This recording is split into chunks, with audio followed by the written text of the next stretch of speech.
एक तरफ एनडीए कार्यकर्ता सम्मेलन है, हम इसकी बात करेंगे, यानी गठबंधन की बात करेंगे, एनडीए गठबंधन की बात करेंगे। दूसरी तरफ एआईएमआईएम के चीफ असदुद्दीन ओवैसी हैं, जो अकेले पूरे इलाके में धूम मचा के रखा है। हम इन्हीं दो पार्टियों पे खास करके विशेष ध्यान देने वाले हैं आज।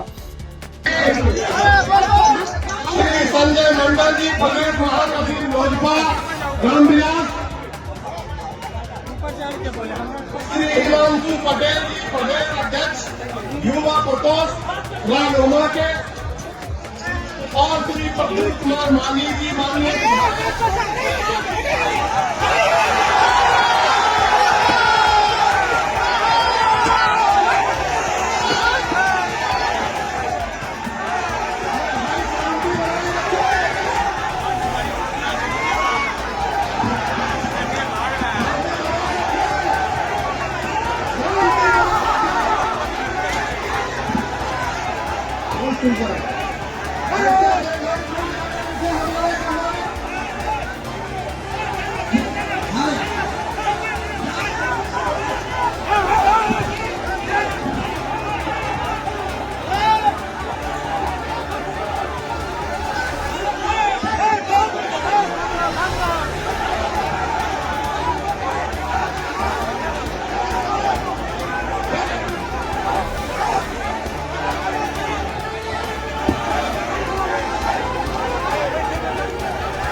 ये पहली वीडियो चल रही है, इसमें एनडीए की सम्मेलन हो रही है और बिहार में आपको मालूम ही है इलेक्शन चल रहा है, तो बिहार में सम्मेलन चल रहा था और उसके बाद में कुछ लोग नाराज हो गए। क्या बातें हुई क्या नहीं हुई ये सामने अब तक नहीं आई है, लेकिन नाराज हो गए और युवाओं ने उनको घेर लिया, स्टेज पर चढ़ करके धक्का मुक्की करने लगे, पुलिस से भी भिड़ गए।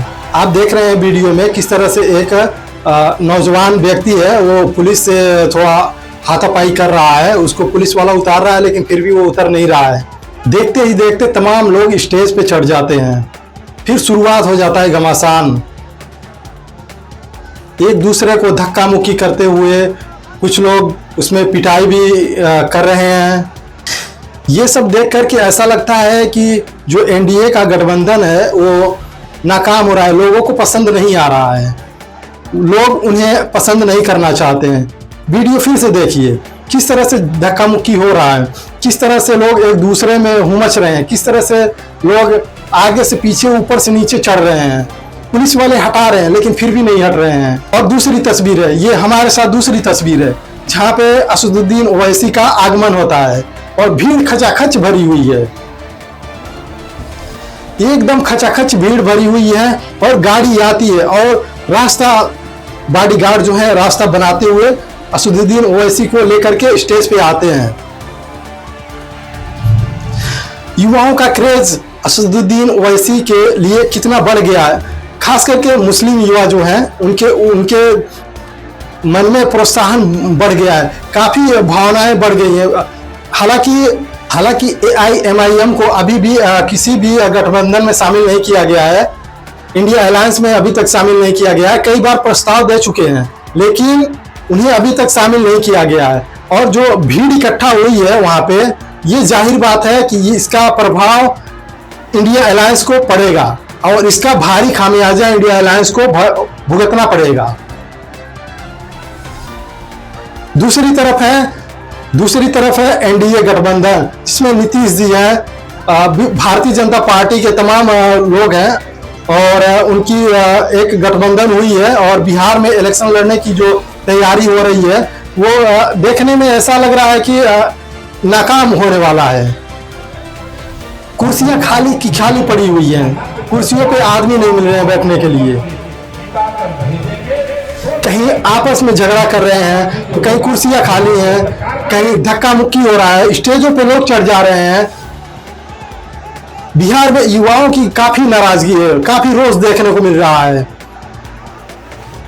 एनडीए के खिलाफ बिहार के लोग एक तरह से सड़कों पर उतर गए हैं, काफी नाराजगी देखने को मिल रहा है। वहीं दूसरी तरफ धीरे धीरे AIMIM की क्रेज बढ़ती जा रही है, खास करके मुस्लिमों में। हालांकि मुस्लिम चाहते हैं कि अभी तक जो उनके नेता हैं उनके पक्ष में, हालांकि कोई अभी तक जो बड़े बड़े नेता हैं वो कोई बात नहीं करना चाह रहा था, लेकिन एक तरह से होप देखा जा रहा है। मुस्लिमों के अंदर एक होप जाग रहा है कि हाँ, आज कोई तो है हमारे लिए बात करने वाला। इसी को विशेष ध्यान में रख करके मुस्लिम युवा जो हैं वो ज्यादातर असदुद्दीन ओवैसी को सपोर्ट कर रहे हैं।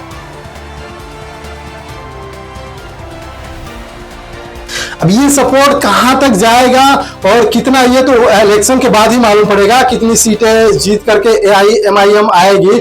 लेकिन यहाँ पे जो दूसरी जो सबसे बड़ी पड़ रहा है, आप देख रहे हैं जैसा कि ये वीडियो है हमारे साथ में चल रहा है। एक टीचर है, उनका जो मांग है क्या है वो देखिए हमारे वीडियो में।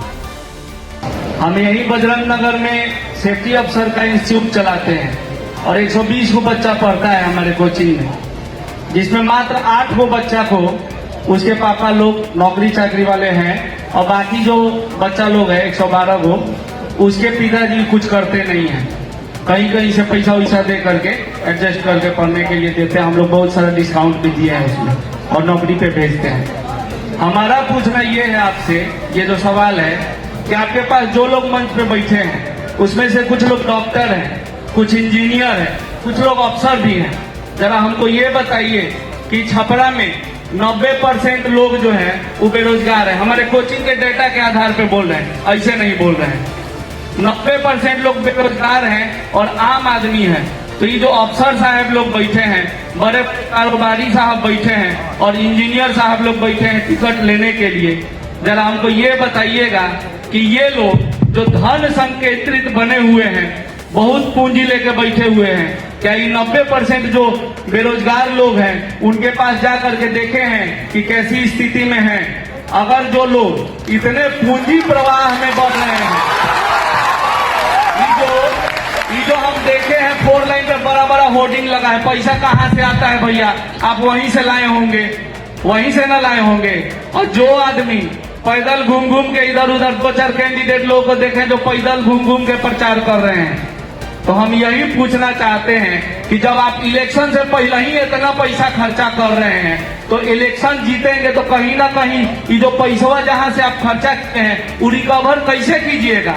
और अगर रिकवर नहीं कीजिएगा, अगर आप ये रिकवर नहीं कीजिएगा पैसा, तो ये बताइए कि आपके जो आसपास वाले लोग हैं उनको कहां से दीजिएगा? क्या बताइए, आप लोग भी भैया बताइएगा, जो लोग डॉक्टर हैं उनके पास कोई आम आदमी का परिचय है? जो लोग अफसर हैं उनके पास किसी आम आदमी का परिचय है? अरे डॉक्टर के बगल में डॉक्टर है ना बैठता है। फिलहाल के लिए बने रहिए। आप क्या सोचते हैं? AIMIM को क्या, किस तरह से, किस नजरिए से देखते हैं? इंडिया अलायंस को किस नजरिए से देखते हैं? एनडीए को किस नजरिए से देखते हैं? इसका जवाब तो आप ही लोग देंगे। और मेरा नाम है सलीम अंसारी और आप देख रहे थे सलाम इंडिया लाइव। चैनल को लाइक करिए, शेयर करिए, सब्सक्राइब करिए और कौन सी पार्टी किस तरह से पकड़ बनाएगी ये कमेंट बॉक्स में आप बताइए। शुक्रिया।